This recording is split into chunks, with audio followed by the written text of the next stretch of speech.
Há centenas de milhares de anos, um novo ator entrou na história da Terra, os Anunnakis. Ao contrário do que muitos acreditam, eles não eram uma raça isolada. Eram um grupo pleiadiano dissidente, fragmentos da própria Federação que se separaram por orgulho e apego ao sistema de castas. O líder desse grupo era Anu, uma figura polêmica, lembrada depois pelos sumérios como o grande pai dos deuses.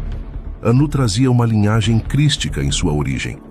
Ele descendia de Amélios, um fractal direto do Cristo cósmico. Mas essa herança espiritual não impediu sua queda. Movido pela obsessão pelo poder, Anu se envolveu com energias anticrísticas, forças de controle e dominação. Começou a acreditar que estava destinado a governar toda a Federação das Pleiades. Mas a Federação não reconhece líderes por sangue, e sim por vibração e mérito consciencial. Rejeitado pelo Conselho, Anu passou a sabotar projetos e estruturas internas da própria Federação, até ser deposto e exilado com sua família. A partir desse momento, sua linhagem se desconectou do propósito crístico original e deu origem a um império regressivo Anunnaki.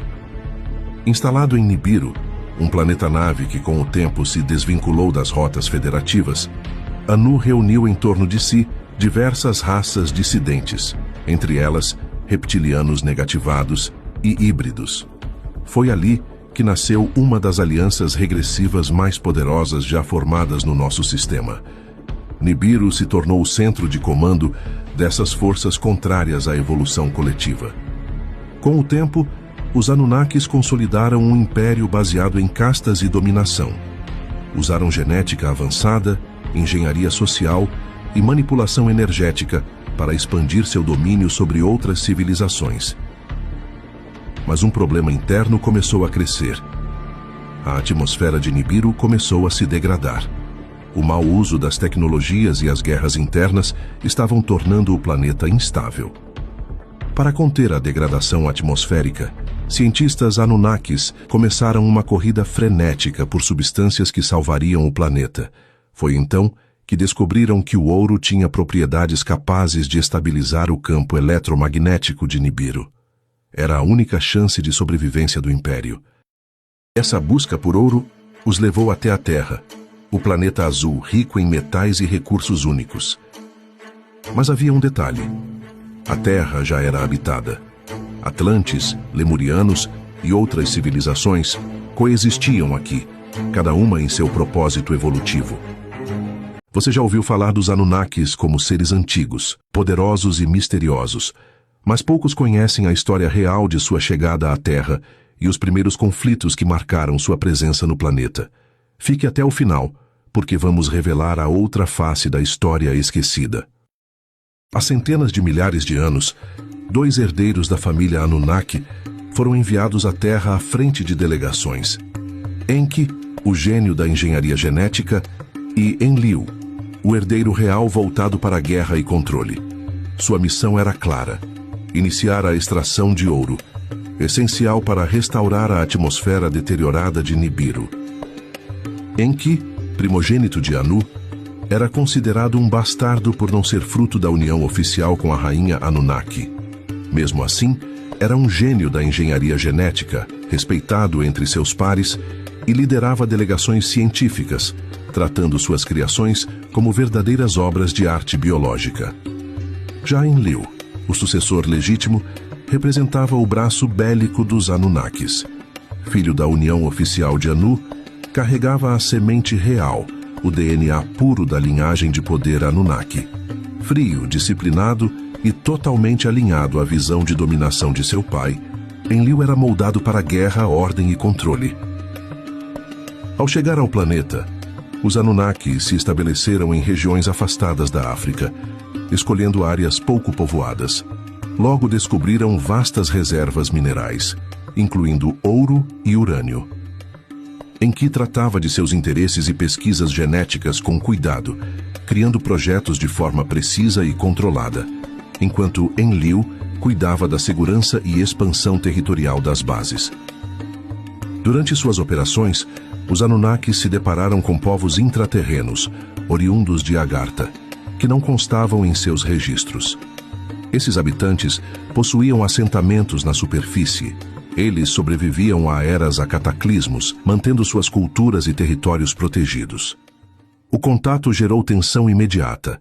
A presença das bases Anunnaki e a mineração de elementos radioativos perto dos assentamentos intraterrenos foi vista como uma ameaça direta à sobrevivência desses povos.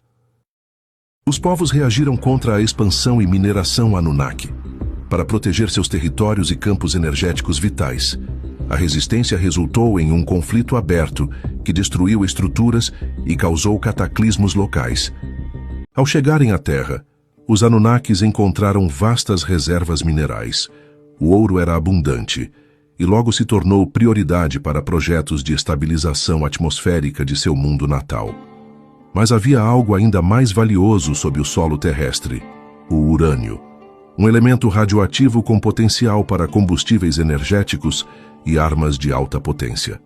As escavações avançaram agressivamente, até que os Anunnakis encontraram companhia. Em uma das frentes de mineração, os Anunnakis encontraram-se com uma civilização reptiliana antiga. Colônias que antes viviam em regiões intraterrenas e, após antigos cataclismos, passaram a manter assentamentos na superfície. Esses povos não aceitaram a instalação de estruturas radioativas perto de seus territórios. Essa civilização era conhecida por um nome muito conhecido hoje em dia, mas de forma distorcida pelas narrativas pós-diluvianas: Sodoma e Gomorra. Sodoma e Gomorra eram civilizações tecnologicamente avançadas, porém densas em valores, materialistas, orgulhosas e extremamente territorialistas. Mesmo assim, mantinham uma convivência tolerável com outros povos da Terra, até a chegada dos Anunnakis. Quando os Anunnakis começaram a enriquecer urânio próximo dos assentamentos reptilianos, o equilíbrio ruiu. Os líderes de Sodoma e Gomorra reagiram imediatamente. Um acordo foi oferecido pelos Anunnakis e rejeitado com desprezo. Pior, os reptilianos lançaram um ataque direto às bases Anunnakis. Várias instalações foram destruídas. Houve feridos graves. O orgulho de Anu, soberano Anunnaki, não tolerou a afronta. Ele convocou seu filho legítimo, Enlil, comandante militar, para liderar a retaliação. Um exército colossal desceu sobre Sodoma e Gomorra. A resistência reptiliana foi feroz. Eles também possuíam tecnologias avançadas de combate, mas Enlil não hesitou. Ordenou uma resposta termonuclear. O impacto foi devastador. As cidades foram reduzidas a cinzas. Poucos conseguiram fugir. Narrativas pós-diluvianas só explicaram aquele evento como ira divina. Mas não foi Deus quem lançou fogo dos céus. Foi Enlil.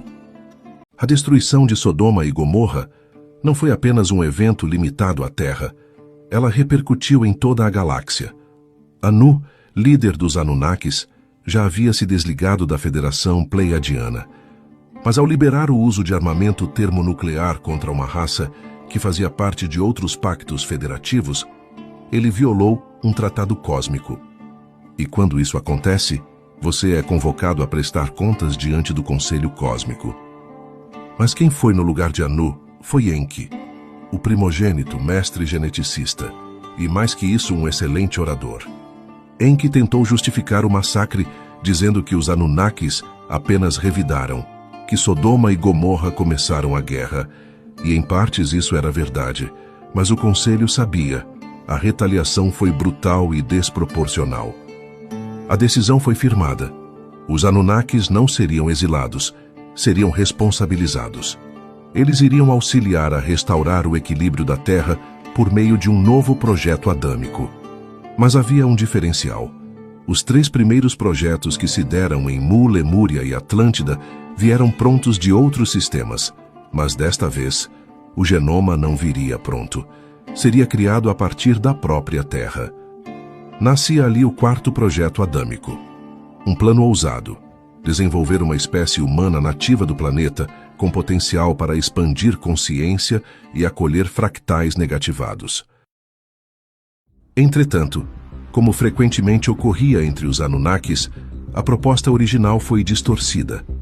Os altos escalões, passaram a enxergar na nova espécie uma oportunidade funcional, se humanos seriam criados que fossem moldados para servir. E foi assim que a ideia original de equilíbrio foi lentamente substituída por mão de obra.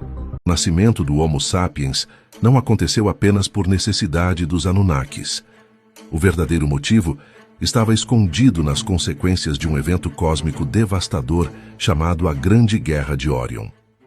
A Guerra de Órion foi um conflito tão devastador que destruiu inúmeras estrelas e planetas, corrompeu várias federações e dividiu a galáxia em zonas de luz e sombras.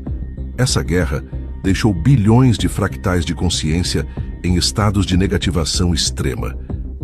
Essas almas ficaram presas em suspensão vibratória, incapazes de reencarnar.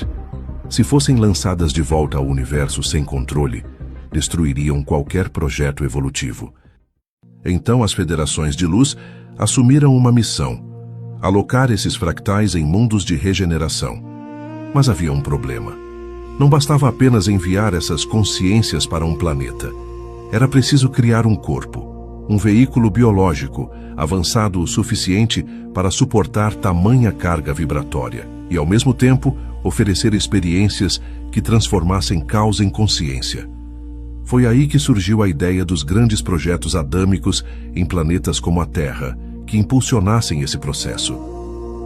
Os 3 primeiros projetos adâmicos que chegaram à Terra, vocês já conhecem. Seres adâmicos vindos de outros sistemas se estabeleceram nos continentes de Mu, Lemúria e Atlântida. Mas agora, chegava o momento de algo totalmente diferente.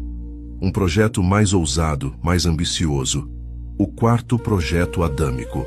Desta vez, a criação não seria trazida de fora. Seria concebida totalmente dentro do próprio planeta. Para o 4º projeto adâmico na Terra, vários grupos foram convocados, entre eles sirianos, pleiadianos e os próprios Anunnakis de Nibiru, que aceitaram participar como forma de reparação por seus erros passados. E à frente desse projeto estavam comandantes e geneticistas vindos de outros sistemas. E cooperando com esses comandantes estava Enki, o mais habilidoso geneticista Anunnaki. Foi então iniciado o 4º projeto adâmico na Terra, uma das maiores obras genéticas da história galáctica.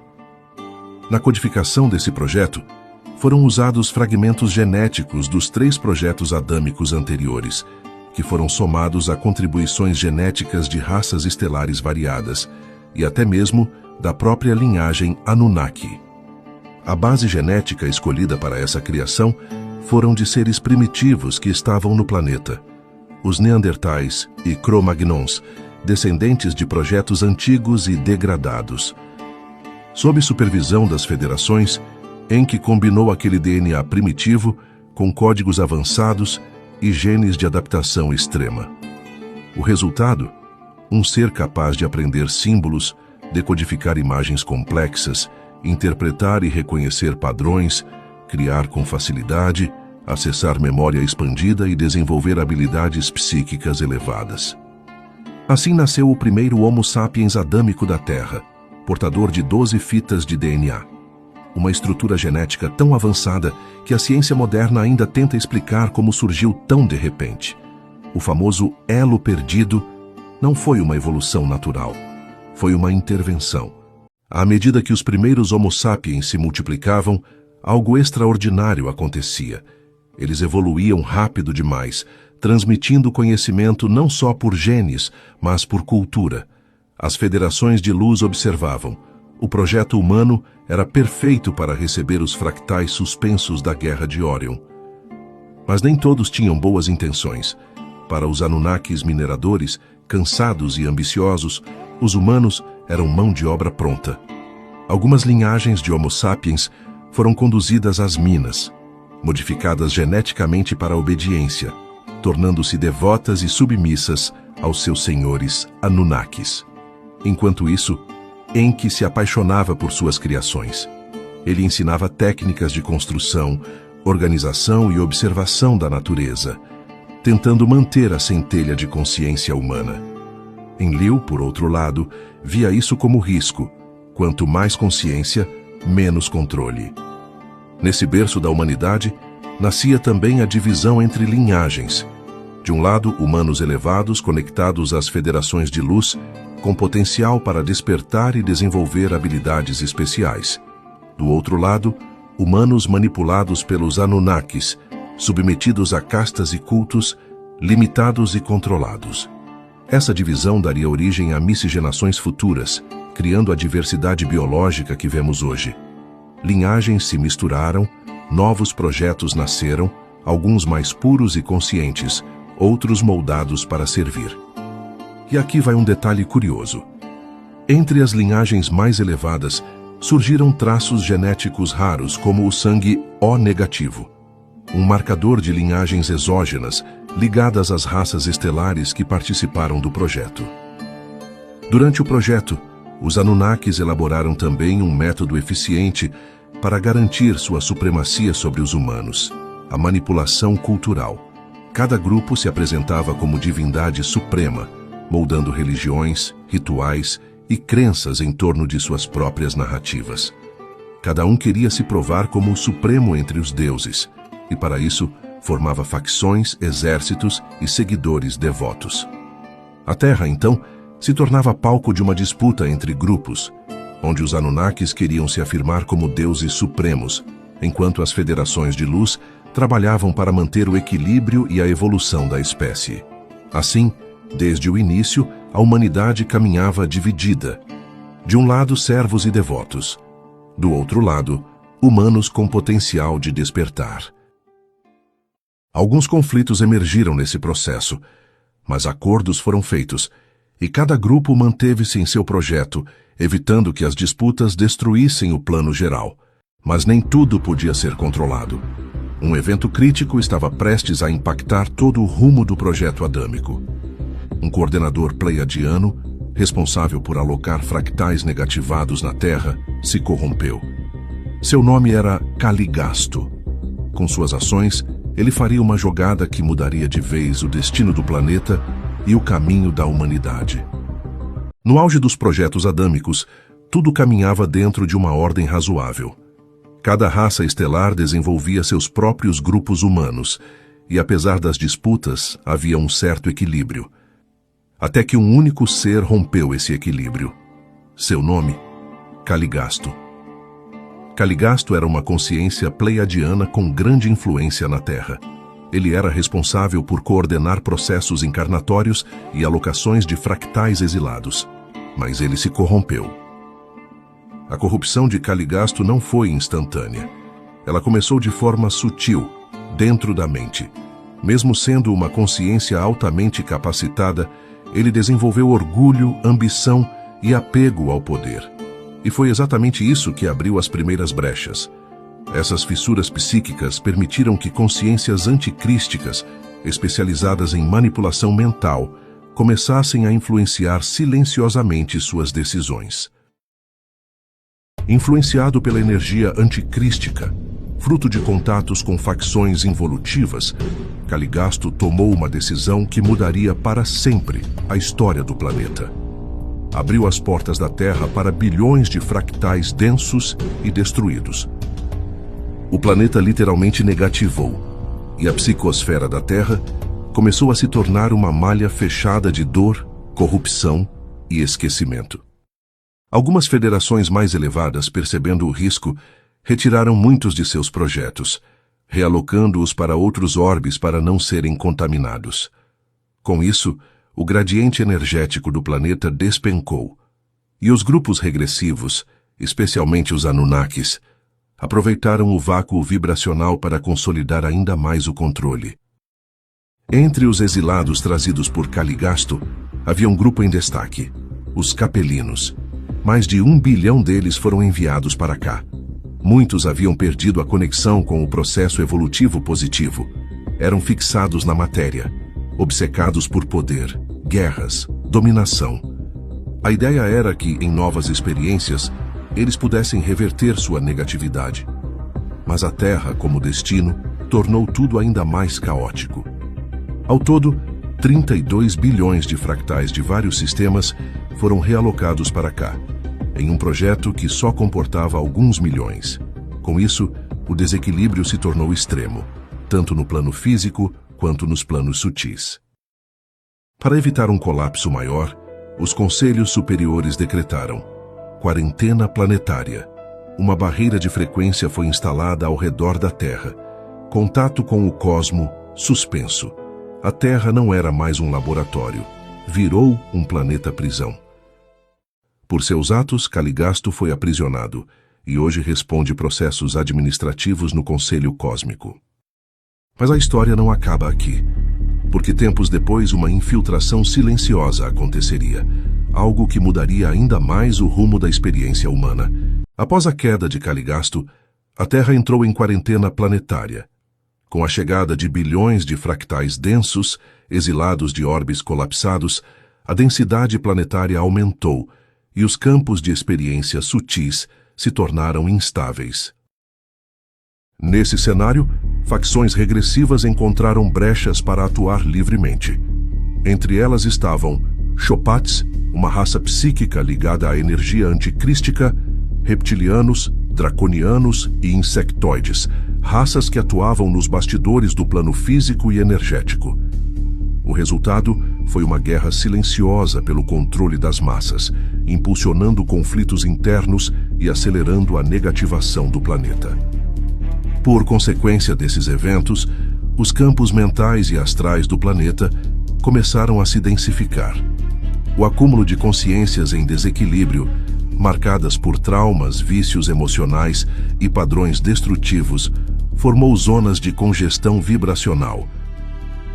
Essas regiões seriam mais tarde reconhecidas como umbral, um domínio intermediário, não físico, composto por mentes em conflito e emoções cristalizadas.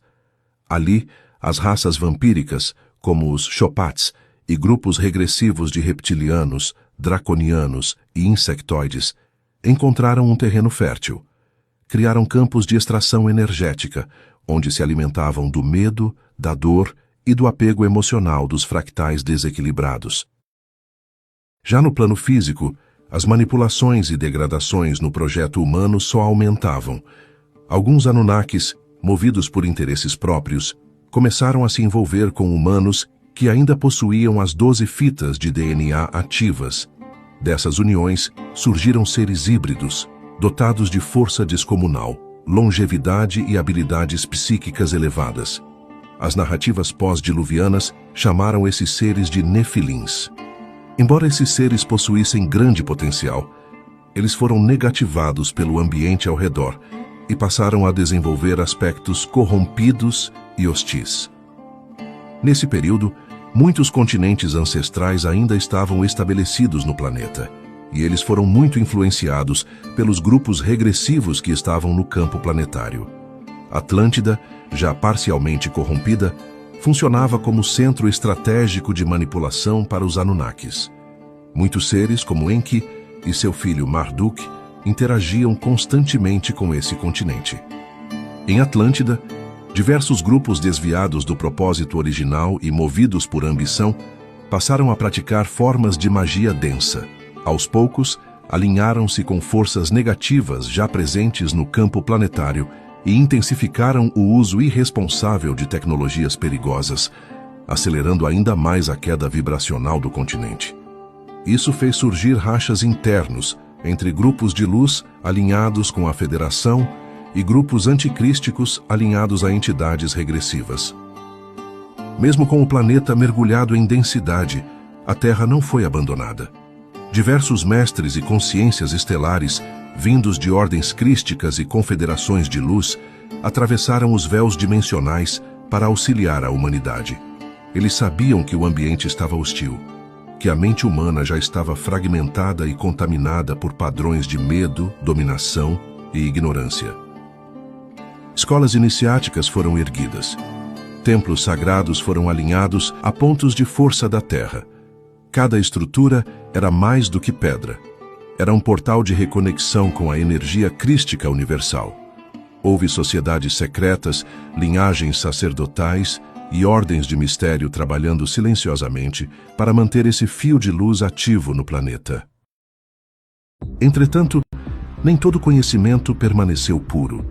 Muito do que foi entregue com propósito elevado acabou sendo distorcido, deturpado e usado para manipulação, à medida que grupos regressivos infiltrados no campo planetário se apropriaram dos ensinamentos para controlar ao invés de libertar.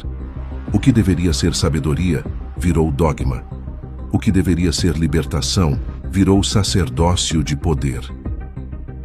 No entanto, a trajetória desse período foi drasticamente alterada por um evento cósmico de proporções colossais, o reset planetário, mais tarde gravado nas tradições humanas como o Grande Dilúvio.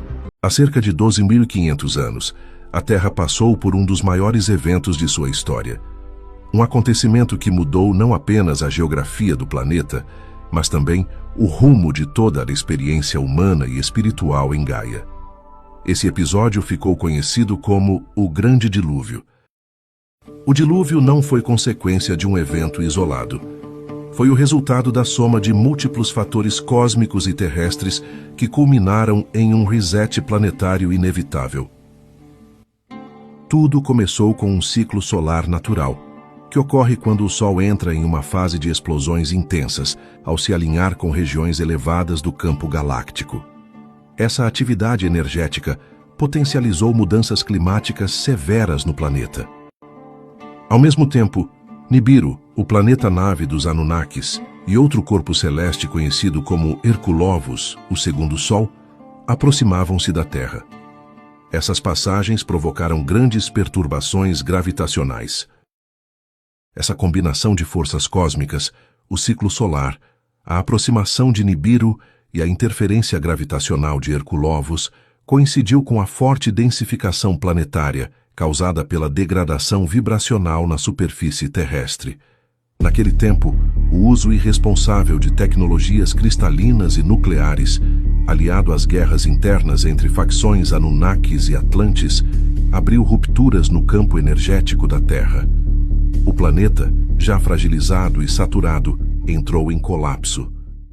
A fusão entre esses fatores culminou em um cataclisma sem precedentes.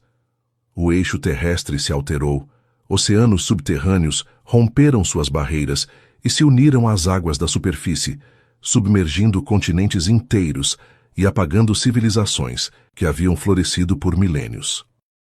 Antecipando o caos, comandantes estelares retiraram seus projetos da superfície, levando-os para bases intraterrenas como Agartha e Shambhala. Lá continuaram seus processos e se estabeleceram em faixas vibracionais mais elevadas do que a superfície terrestre. Já outros seres decidiram fugir do planeta. Durante a passagem de Nibiru, Anu, o patriarca dos Anunnakis, que estava no planeta movido a interesses, decidiu abandonar o planeta durante o dilúvio. Mas antes de partir, Anu entregou o comando a Enlil, seu herdeiro direto. O plano de Enlil era claro: permitir que o cataclismo seguisse seu curso, eliminando as civilizações antigas, e depois reiniciar a humanidade sob controle total. Mas Enki agiu diferente. Retirou um grupo dos Homo sapiens adâmicos originais antes da destruição e os manteve em sua nave junto a amostras genéticas de várias raças. Quando o dilúvio finalmente atingiu o planeta, os continentes se partiram e afundaram. Civilizações inteiras desapareceram sob as águas, e a superfície da Terra permaneceu instável por muito tempo, marcada por abalos, erupções e movimentos intensos. O planeta entrou em processo de reorganização e renascimento. Com o fim do dilúvio, a superfície foi reorganizada. Os Anunnakis voltaram e reiniciaram o projeto Homo sapiens, mas agora com limitações genéticas severas: vida curta, corpo menor e DNA desativado. Essas restrições tornaram os humanos mais frágeis, mais fáceis de controlar. Assim, a nova humanidade surgiu sobre uma Terra transformada, vigiada e densificada, dando início a um novo capítulo da experiência terrestre.